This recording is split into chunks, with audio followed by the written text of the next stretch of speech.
for everyone joining today. At this time, I will turn it over to Bill.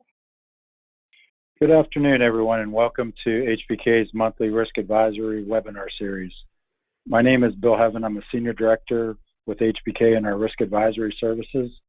And this afternoon, we have a very interesting topic, that of secure cloud migration.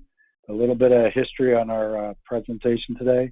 Back on the September 1st, HBK announced a merger between our HBK IT entity located in New Jersey and the Vertical Solutions entity located in both Pittsburgh and Denver. And the new combined entity is going to be known as Vertilocity. And today we have three members of the Vertilocity leadership to lend their expertise with cloud security to our audience.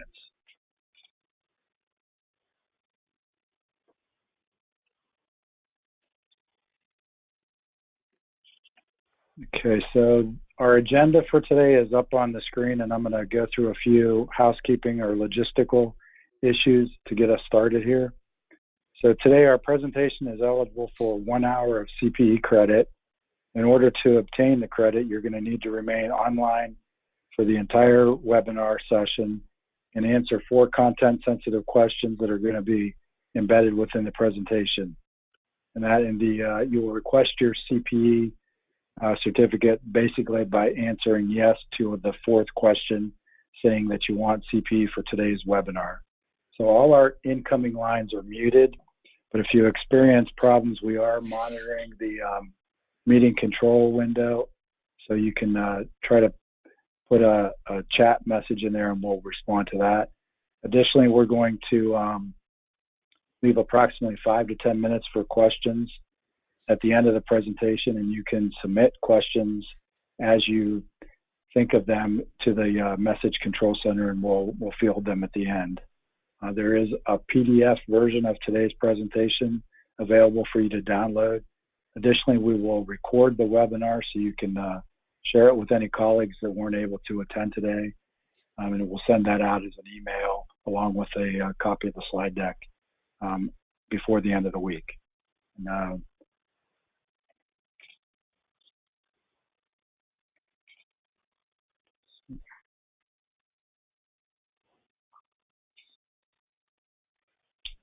Okay, so today, as I said, we are offering CPE for the webinar, and this is a slide that's a little bit newer that we do to meet the requirements of our certifying board. But these are the learning objectives for today's webinar, the 5 there, which are also the same 5 learning objectives that were sent out as part of the meeting invite. So I'm not going to bore everyone and read those.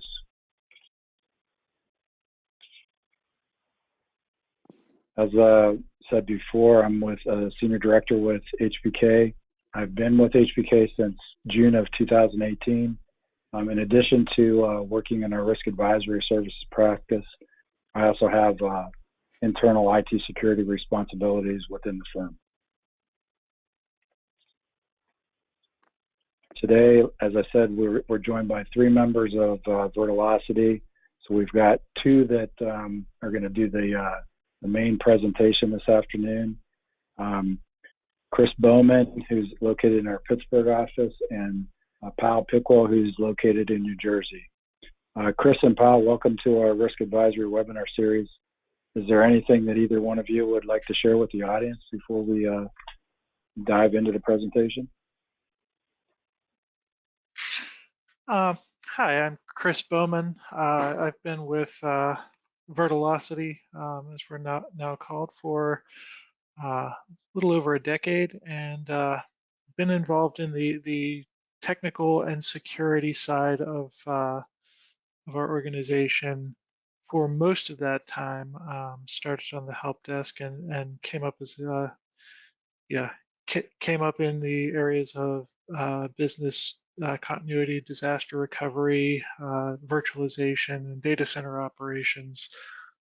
So I've just sort of naturally grown into the field of IT security as it's become so paramount in all of those operations. We've been working in cloud really since about 2008. I started with the company in 2011, so it's been something that I've been deeply involved with really since the beginning of my career in technology. Evaluating when the cloud was a good solution and assisting clients in migrating to that path. Good deal. And Pawel, you're no stranger to our audience. You and I did one of these webinars just back in the summer. Anything you want to add, or do you want us just to dive in? Yeah, sure. Let me know. Sure. Well, Bill, thank you for inviting me again to be part of this webinar series, and good afternoon to all of today's attendees again. And as Bill mentioned, I'm a senior manager at Vertilocity, overseeing operations in Clark, New Jersey office. I've been working with technology and doing IT consulting work since I can remember, and always trying to stay ahead of the new technology trends in order to be able to advise clients and what's out there and what to consider when moving to the cloud environment. Some of which I'm excited to discuss and share with today's webinar with all the listeners. Great, thanks. And then additionally, we have Justin Krentz with us today. Justin will help us out at the end during the Q&A session of our presentation. So without any further ado, let's jump in and get started and look at secure cloud migration. And I'm going to turn it over to Chris and Pawel. Awesome. So before we proceed to the topics of discussion of today's webinar, it's important to understand some of the key cloud migration terms and what they mean. So identity is one of them. It's pretty much all cases users accessing cloud environment will have a cloud identity configured, which allows to identify the individual and assign access permissions and privileges to them.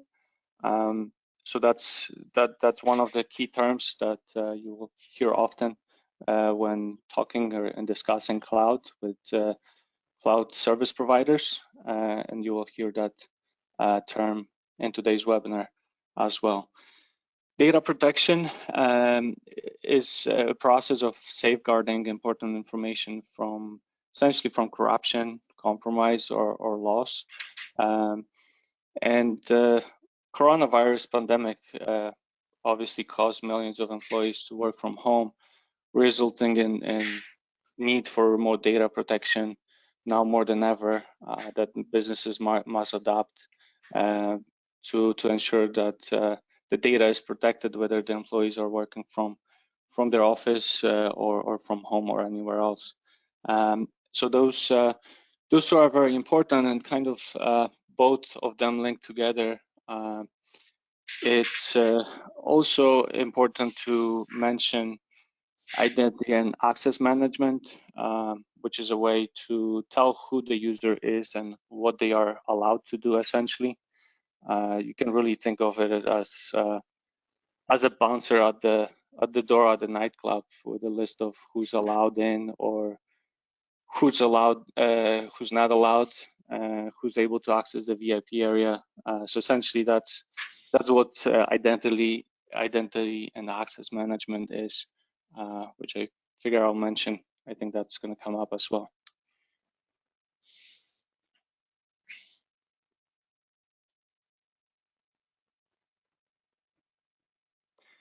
So as far as the availability, so the availability is essentially a description of how much of time a system must be available to perform a work in the cloud.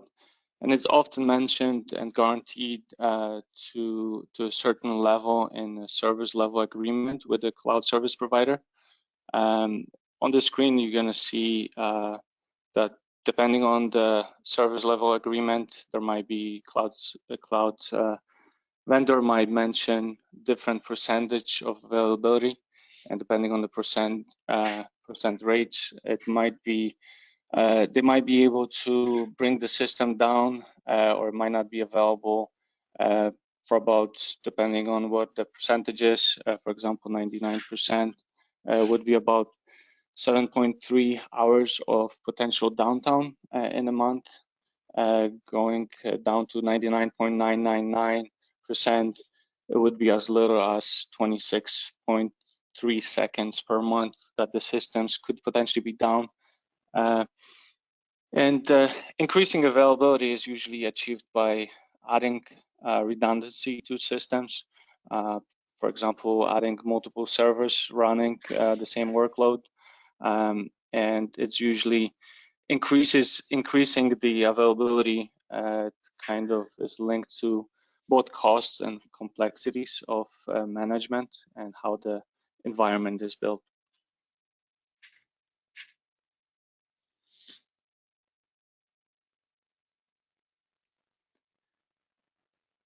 Shadow IT is another term that will be mentioned here in the webinar.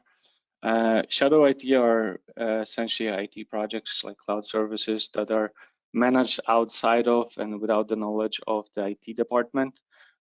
So you guys can see on the screen, there's a definition from Cisco.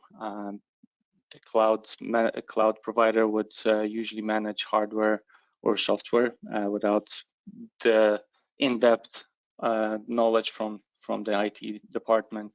And there's some things to consider when talking and discussing this, the actual cloud service provider performing those things. And Chris will talk about those more in some of the other slides, but I'll just mention that there are some risks involved with shadow IT.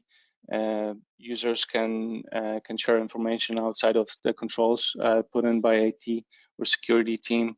There are some other risks associated with single sign-on in the cloud environment. And controlling shadow IT is really requires a process and constant discovery, evaluation of whether the cloud provider is meeting some requirements or compliances in some cases. Controlling it, managing shadow IT, and allowing to use automation tools to be able to control it better is one of the topics we'll cover as well. Will be covered by Chris.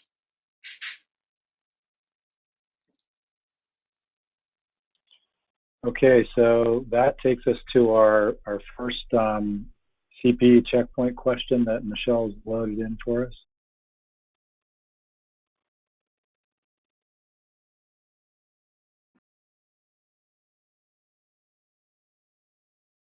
And Michelle, just let me know when it looks like we've gotten the everybody to chime in on that, and then you can go ahead and advance the slide.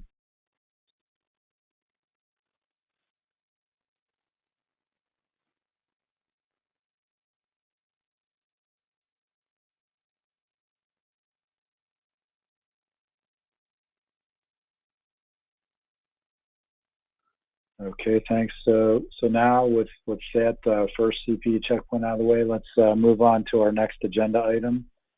And I think it's still Power, Chris. Yep.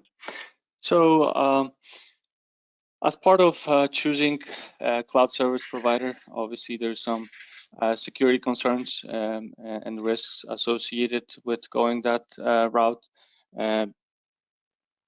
The challenges of the cloud service providers and securing them essentially are lack of common framework for the cloud providers. So there's really no common framework that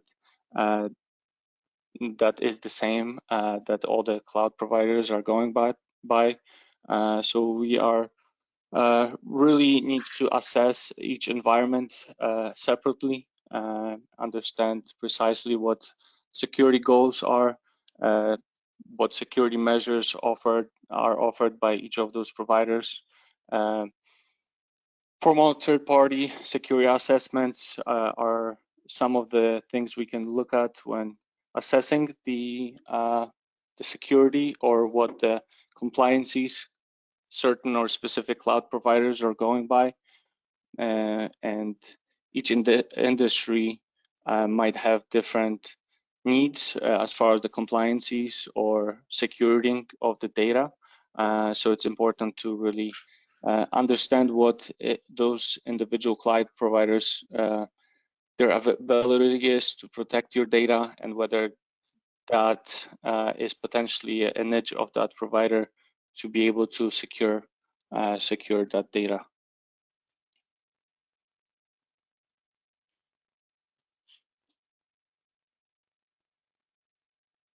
So, as mentioned before, lack of common framework is one of the aspects we have to really look at when choosing a cloud service provider.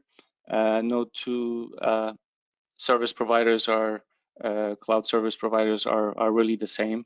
We do have some big giants like AWS, Azure, or Google mentioned here that will essentially have a set of security in place, but will allow to customize the set of features and how secure the environment is going to be. Will allow the tool sets and permissions to do that. Other data centers, local data centers, regional data centers may fill a unique niche of potential industry of securing data. So it's important to really look at whether we're looking at flexibility or more of a out-of-box solution when choosing a cloud provider that could potentially check off a lot of boxes as far as compliances and security, depending on the industry or the data stored in the cloud. And it's really up to different organization and different needs for those. And understanding what those security goals are, it's really important for the organization.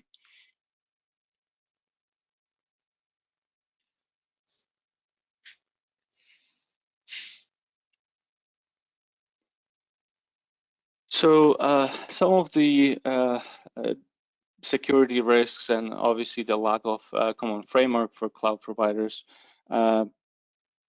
means that essentially we have to go and look at other areas to ensure that those cloud providers are really doing their job and are set to the standards of some compliances.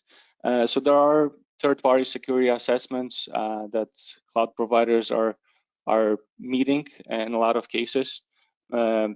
SOC 1, SOC 2, HIPAA compliance, PCI compliance, those are some of them on the screen. There are many others.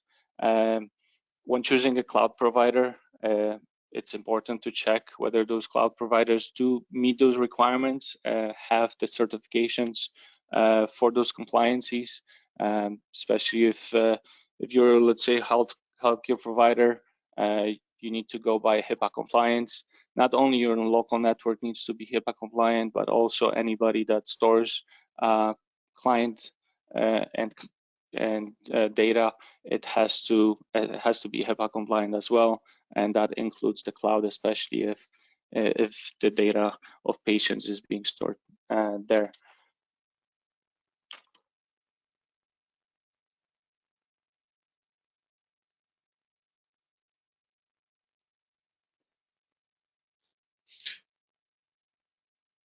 So before we evaluate the offerings of the cloud service providers, you must first understand the scope of your requirements and define goals to be achieved by migrating to the cloud.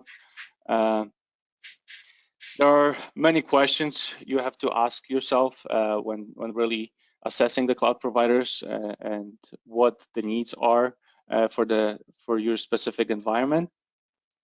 Some of the performance requirements and some of the questions you should ask yourself are pretty much what are the considerations such as latency, that will potentially affect the performance in the cloud? Do you need geographic balancing? What level of control and visibility does the CSP offer into your systems? Those will be some of the things to keep in mind. As far as the availability, what is really your tolerance for downtime and outages? So essentially, how long does it take to restore your functions? How much history is lost potentially if there's a case, the disaster recovery situations? Do the SLAs meet your tolerance when picking the cloud provider? So those are some of the things that to consider when looking at the availability of the cloud and choosing the provider. And obviously, there are other areas where you have to also assess the technology stack and costs. So does the current cloud provider that you're choosing, do they really have all the features needed, or does a third-party integrations, are those integrations required in order to meet your functions and needs? What level of management is really possible in that environment? And what are the costs for resources, and are those extra costs for increased availability are actually part of that? Are costs based on runtime or fixed costs? So there's different areas you have to really ask yourself what your internal organization needs are and whether those needs are met by the cloud service provider.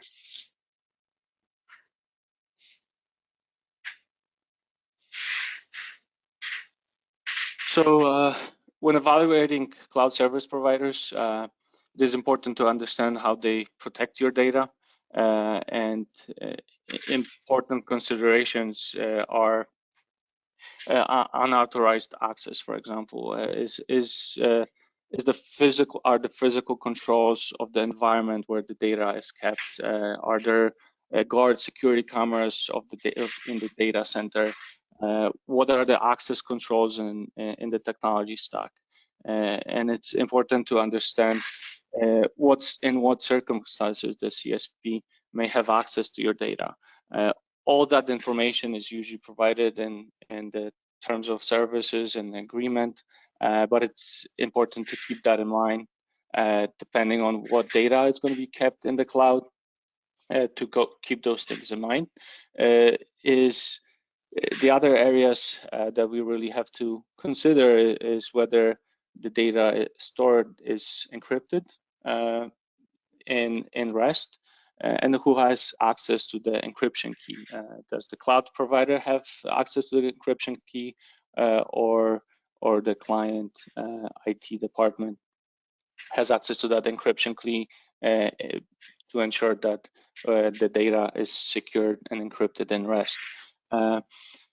How is the network protected from unauthorized access? It's important to understand the controls of the user access, who's responsible for managing the access, whether it's cloud provider or IT department, and who is responsible for monitoring and managing the network for unauthorized access. Who's managing that, and is that part of the service that you would be paying for the cloud service provider? So those are some of the items to keep in mind. And obviously, as mentioned, every cloud provider is different. Everyone has different needs. So different cloud providers could be a good fit for different areas or industries. But it's really important to assess and analyze the needs and before choosing the cloud provider. Hey, Pal, I just thought of a question. I know, Michelle, you can go ahead and load the CPE, but Pal, one of the things that I was curious about that, a lot of these cloud providers, have all these controls that you can use, but have you run into the situation a lot where the provider provides the controls, but the person that's using the services doesn't turn them on because there's a miscommunication of who's responsible for that, and so the client ends up not being protected. Is that something that people need to worry about?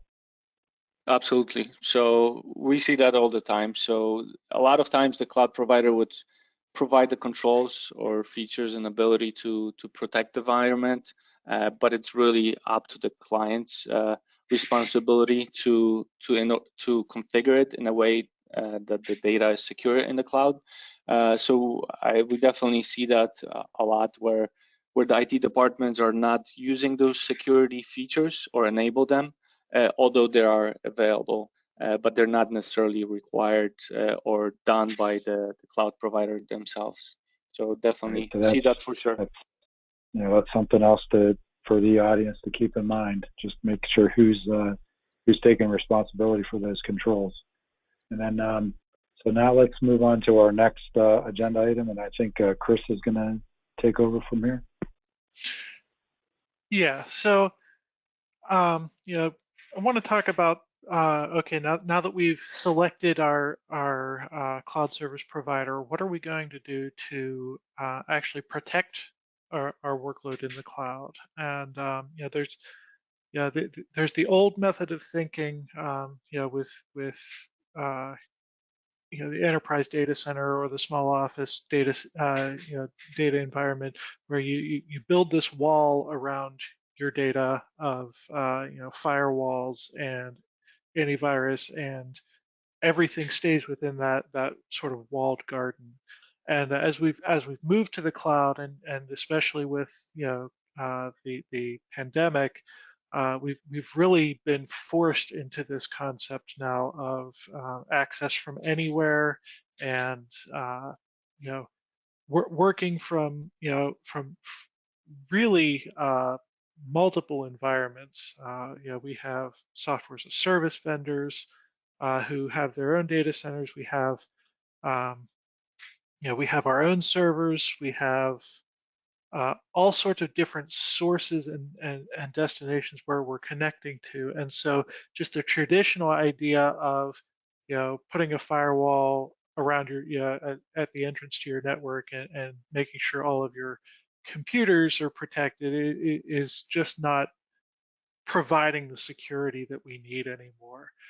So when we talk about cloud security, there's really 4 areas that we should look at and really think about with how do we secure this this data that's ultimately what we're talking about when we move something to the cloud. We're talking about security. It's how do we secure the data, because in the end, that's what's really valuable and that's what's really important to us. So the old way of thinking, we had an identity that every user has this identity, and it's how you get your permissions to access resources. So you might be part of a security group with access to certain file shares, maybe get certain printers assigned to you. All of that's built around, everything that you do in your digital environment is built around this concept of identity. And it was traditionally very weak. We would use a username and a password. And what we found is that more and more there are malicious individuals, malicious organizations, even entire nation states that are focused on this idea of, hey, I'm going to steal people's identity. I'm going to send them an email and get them to respond to a link, and it'll steal their password, things like that. And so the idea of just the username and password has become a very precarious position. In fact, Microsoft has called passwords the weakest link in the security chain. So they concluded that without additional verification, passwords essentially become a single point of failure. And so the answer to that idea was, okay, we have to come up with a stronger system of identity. And one of the things that came up was the idea that we could use security questions that only you would know the answers to. But again, modern technology has foiled us with things like Facebook, that all of these questions about what are your personal preferences, what are your favorite color, favorite high school teacher, favorite vacation. Those are all like in these quizzes that people answer all the time, and so they're easily obtainable. And others are based on public records that are also easily obtainable. So we've moved into this idea of a strong identity and using multi-factor authentication, which is not just something you know, your password or a security question or things like that, but also something that you have, which is typically your mobile phone or another mobile device, or something that you are, like your fingerprint, a retinal scan, palm print, things that are very difficult to fake. And so that's been the push in cloud security. And Microsoft has made the claim that just employing multi-factor authentication and no other additional security features can prevent 99.9% of attacks on identity.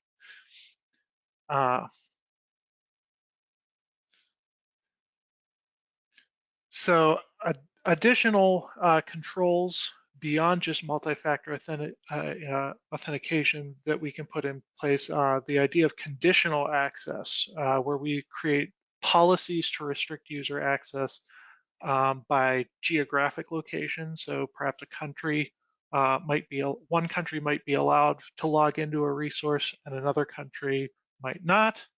There are especially with certain countries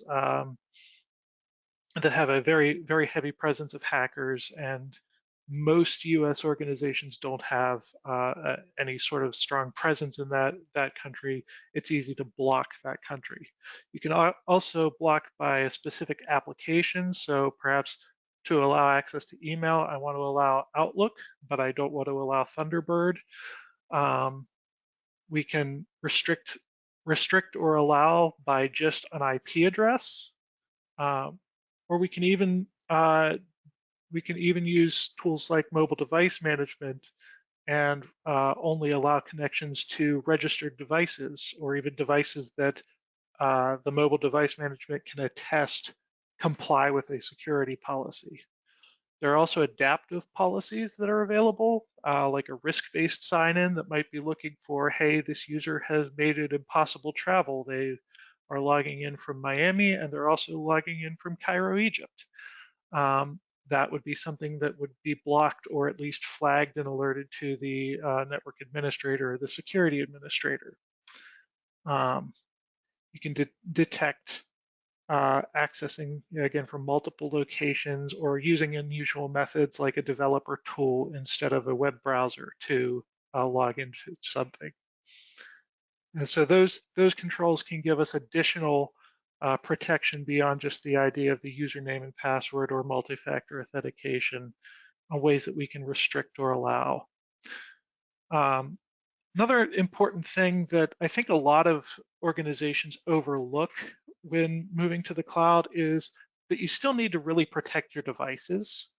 The idea of endpoint security is probably more important now than it was before the pandemic, just because the computers that users are accessing company data with are no longer in our protected environment.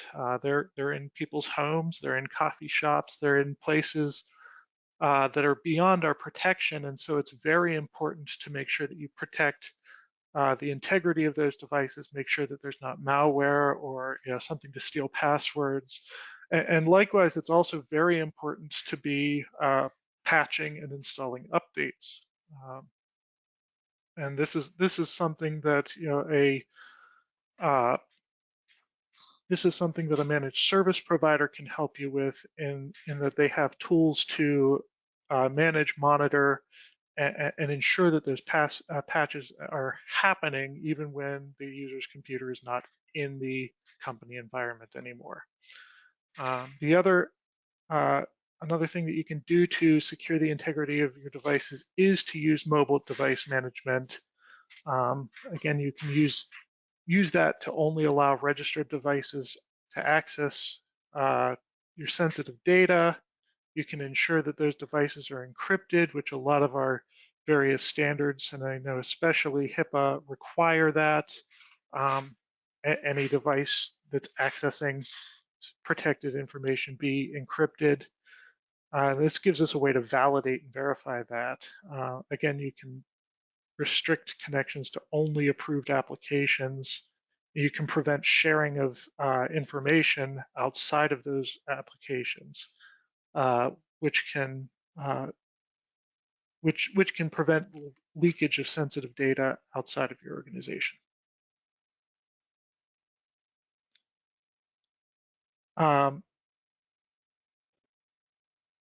So another area that I wanted to discuss when talking about securing your data in the cloud is the idea of using data protection. And data protection is really the idea that we want to be able to control what users can do with data, even when it leaves our network. So when it's on their mobile devices, when it's on their computers, when they access it from anywhere, how do we control what they can do with that data and make sure that it does, especially with sensitive data, it doesn't get lost or leaked outside of the organization. So that there's, really 4 steps to data protection. Classification is identifying data by its sensitivity. This might be general data, it might be important data, this might be sensitive classified data that we don't want shared outside of the organization. Beyond classifications, we can also have labeling, which is much more customizable. Labeling basically makes data very easy to search by category, and it can be applied in an automated fashion, or it can be applied in a in a manual fashion by users applying labels to it. But it's used later on in the process of securing our data. Encryption is a key part of data protection because encryption prevents unauthorized access. You have to have the encryption key in order to access the data and do anything with it. And so that makes it possible to restrict data in a way that only approved users can access it. And then finally, once we have those 3 functions, we can create access restriction policies, which take information from our classifications and information from our labeling, and we can then put controls on those labels so that we can allow things like a file can be downloaded or not downloaded, or we can prevent printing, or we can prevent sharing with others.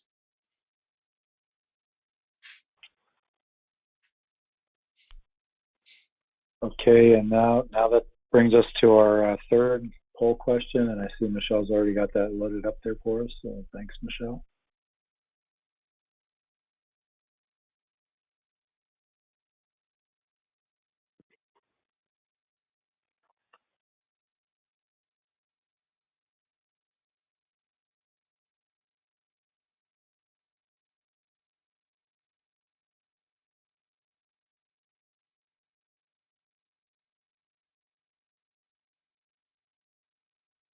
So Michelle, when it looks like everybody's responded, go ahead and go to the next slide for us. All right, so now we're going to move on to our last topic with Chris and talking about how to discover and properly control your cloud apps. Yeah, so one of the issues that's come up with cloud IT in general is just that we, because things have become so much less centralized around just the office and the IT department, we've introduced a lot of applications that basically nobody knows about. That there will be a special piece of software that one user needs, and it wasn't documented properly by IT, or somebody brought in an application that they needed for use at one time and didn't tell anybody.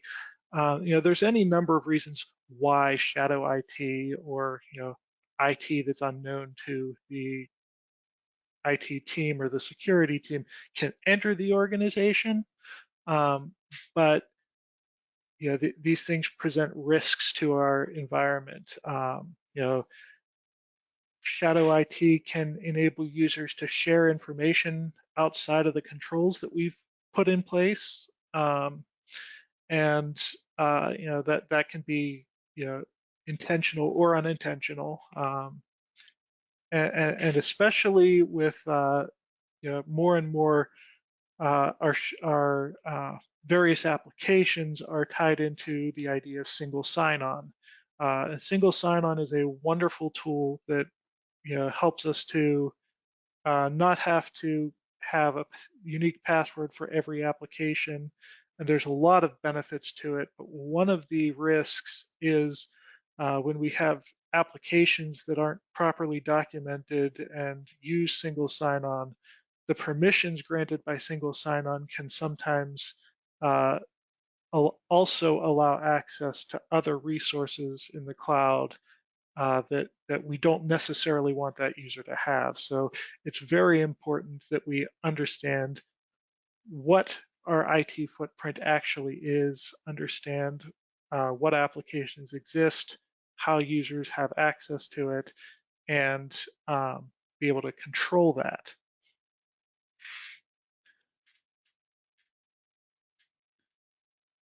So Cisco defines shadow IT as IT-related hardware or software that a department or an individual uses without the knowledge of IT or the security group within the organization.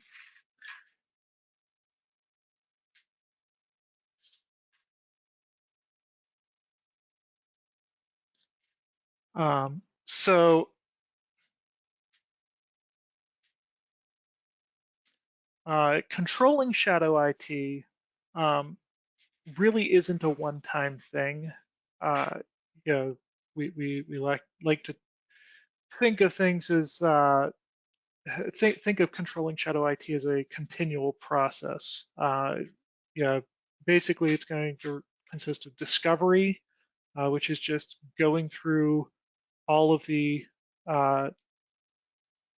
data footprint of the entire organization periodically, and analyzing what applications exist, what machines exist on the network, what users exist, what are their permissions, and assessing what we have in the environment. And then the next step is going to be evaluating and analyzing. Do all of these applications comply with our regulatory requirements? Are there, are they compliant with HIPAA? Are they compliant with GDPR, PCI DSS? And that requires analysis and documentation. And then, of course, also analyzing our users. Do they have the correct permissions to access what they need to access, but not permissions to access what they do not need to have access for? Once we've understood and analyzed what we have in the environment, the next step is to manage that by establishing policies and adding and removing applications that don't comply with those policies, or removing applications that don't comply, and then making sure that what we do keep is documented properly, so that we can know on the next pass of this discovery and evaluation that these applications are compliant. It takes much less time as we go on. The last step is to control, which is applying those correct permissions and establishing mechanisms to report whenever whenever something is changed. So if there's a new application added to the environment, or a new user added to the environment, or a user's access to something is changed, there should be a feedback mechanism that's letting the IT team or the security team know that that's happening, and so that it doesn't become just siloed information that only one or two people know about and can be lost in the shuffle. The last thing is that this process can be very daunting, especially in a large organization. Small organizations, you can go through this process manually, and it usually isn't too great of a challenge. But as an organization grows, it can become very cumbersome to go through this process, when there's multiple people who have access to add applications, and there's just the growing siloing of information from there being different departments. So there are automation tools that exist. A lot of the cloud providers like Azure, AWS, and Google provide their own tools for this to assess what's in your environment and give you reporting on it. But if you're using those tools, they need to be properly configured. Also, you may, for one reason or another, not necessarily be in one of those giant cloud providers. You might be in a smaller organization that doesn't have their own tools. And if that's the case, or if you're in a multi-cloud environment where you have some resources in one cloud, some resources in another, it may make sense to use a third-party tool from a company like CrowdStrike or Checkpoint or Fortinet that does that analysis and gives you reporting on that information across clouds and is not tied to a single technology stack. So Chris, that the automation part, or being able to do the discovery, that's got to be a key thing, because especially as we get more and more regulations, like what you're mentioning with HIPAA or the equivalent of GDPR, CCPA or whatever, you could be looking at some fines if you have that quote unquote shadow IT out there. Have you seen that a lot?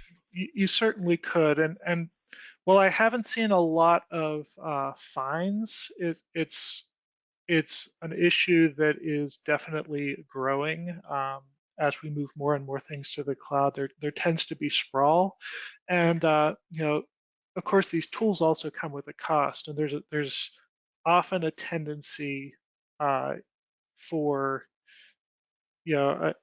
companies to want to avoid that cost. Do we really need this? And a lot of times, it really makes sense when you think about the hours that are spent in documenting, all of the applications in your cloud and who has access to what. These automation tools can really save time, even though there is a cost to them, and that time is often more valuable than the cost of the tools. And then also just the documentation that those tools provide, that you can easily show a regulator or an auditor that, hey, yes, I've actually complied with this, and here's the report proving it. These are the areas where we've identified a gap, and this is our plan to remediate that, and just have that ready and at hand. That's a huge value, I think. Right. That's great. Well, I want to thank both Chris and Pawel. That was some awesome information that they provided for us today. So thanks a lot for that perspective that you've given to us. And so now I want to move on to the next slide and take some Q&A here. It looks like we have a few minutes left. And Justin, if you want to jump in on any of these questions, feel free. So Michelle, do we have any questions out there? Yes, we did get a couple that were submitted. The first one is, what is the most overlooked aspect of migrating to the cloud? So that I'm going to say that's going to be one of the Vertilocity guys. So I think Pawel, you want to take a crack at that one? Sure, I'll grab that one. So I would say that the most overlooked aspect when migrating would be really assessing whether the the cloud provider meets the needs of the organization, whether it's a compliancy or the features that it has, and also really after migrating to a cloud, is it are the permissions, is the cloud configured in a way where really the end users can or can't do specific tasks, whether it's sharing the files outside of the organization.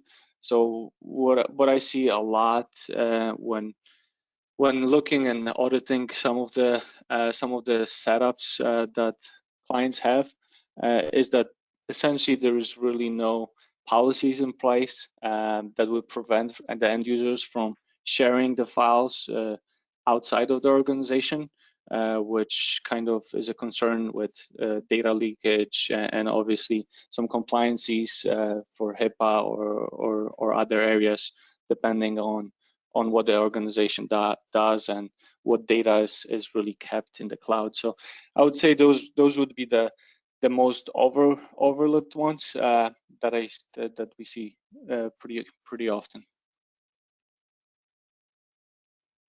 Great, thanks a lot, Pal. Michelle, Michelle, any other questions? Looks like we have 3 or 4 or 5 minutes left to go. Yeah, the next question that just came in was, can Vertilocity help us to evaluate our infrastructure and determine whether or not it makes sense to migrate to the cloud? I think I can jump in here. This is Justin with Vertilocity. So short answer to that question is yes. That's something we do quite a bit of. We really help our clients and prospects evaluate their infrastructure in addition to their business objectives, right? To determine what solution is going to be best for the organization, whether that be on-premise hardware, migration to the cloud, or some sort of hybrid configuration of both.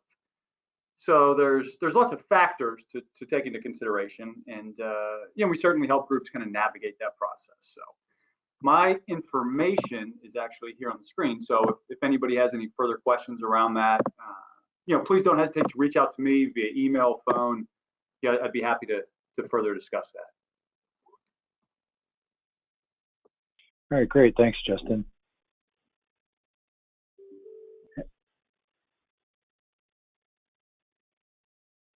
Okay, Michelle, we got any other?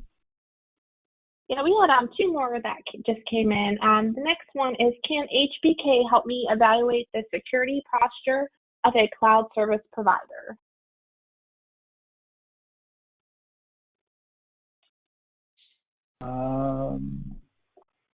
Actually, yes, we can. That's definitely right up our alley. A lot of the stuff that I'm doing internally is we're putting in third-party risk assessments for our new vendors, and so a cloud solutions provider would be right in line with that. And this actually the presentation that we had here today with Vertilocity is it's pretty much a how-to recipe book. So I mean, you can work right through that, and then if you have any questions or HBK would be happy to work in coordination with you to get through that evaluation.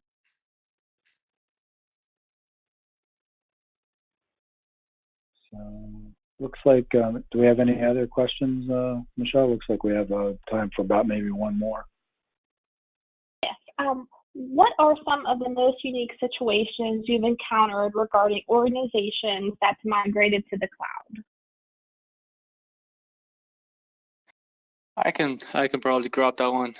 So essentially, it's some of the unique situation, and every environment is different, especially when building the infrastructure in the cloud on Azure, AWS, or Google Cloud, where you have a lot of flexibility on building the systems and the servers, how they connect, talk to each other. It's essentially some of the preparation for migrating to the cloud and assessing and doing the discovery is very important, as mentioned before. Not having the the entire picture and data of which resources, applications would need to be in the cloud. It might require additional hard drive, RAM performance, CPU power. In a lot of those cases, might need dedicated SQL servers. So building that infrastructure and planning ahead of time is very important. And some of the situations that will come if there is some poor planning done to prepare for moving and migrating to cloud, it could be some performance issues, and this is something that can be easily fixed later on. Cloud obviously allows for the flexibility to adjust resources and allow for more power to the servers, spinning up of additional servers if needed. But that kind of comes with additional cost.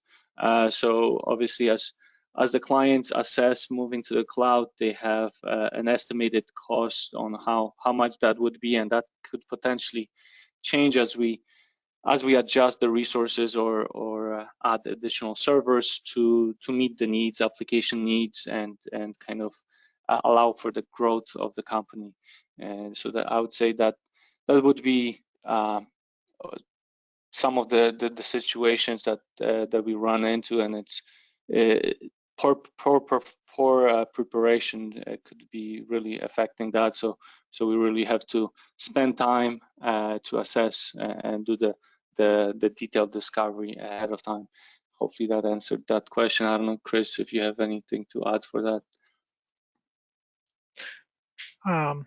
Yeah, I would say one of the unique situations that we had moving a client to the cloud was we had a client that had a need for a very low latency between their various offices and their cloud environment. They had an application that's very latency sensitive and couldn't really really had to be installed on local PCs and communicate with a database, very, very rapidly. And so the traditional, the idea of moving to like an AWS or one of those giant clouds wasn't really an option for them. They needed something that was much more local, so that there were very little lag time between entering a keystroke and updating that database. And so we worked with them to work with an internet service provider in the area that could provide a very high-speed wide area network to all of their locations, and then a local data center in the Pittsburgh area to be that local, very close by, but still redundant and resilient and well secured cloud environment for them.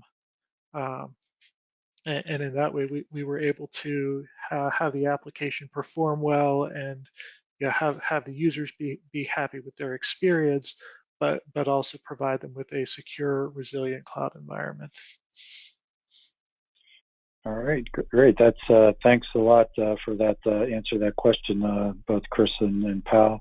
So everybody, that we're right up against our time, but so if you had any other questions, you can reach out to me. I noticed that we have a Vertical Solutions email address for Justin. So when we send out the other material, we'll put the Vertilocity address on there as well, so that as we're going through the transition, if you had specific questions for Justin, we make sure we get those to him. But again, thanks a lot to the guys from Vertilocity. I think this was an awesome webinar, and a lot of great information. And please save the date for our next webinar, which is going to be November 24th, where we're going to be talking about the topic of data loss prevention. So that should be really good as well. And again, thanks for attending, and have a great afternoon. And we'll see you again next month. Thanks, everyone. Thank you, everyone. Thank you.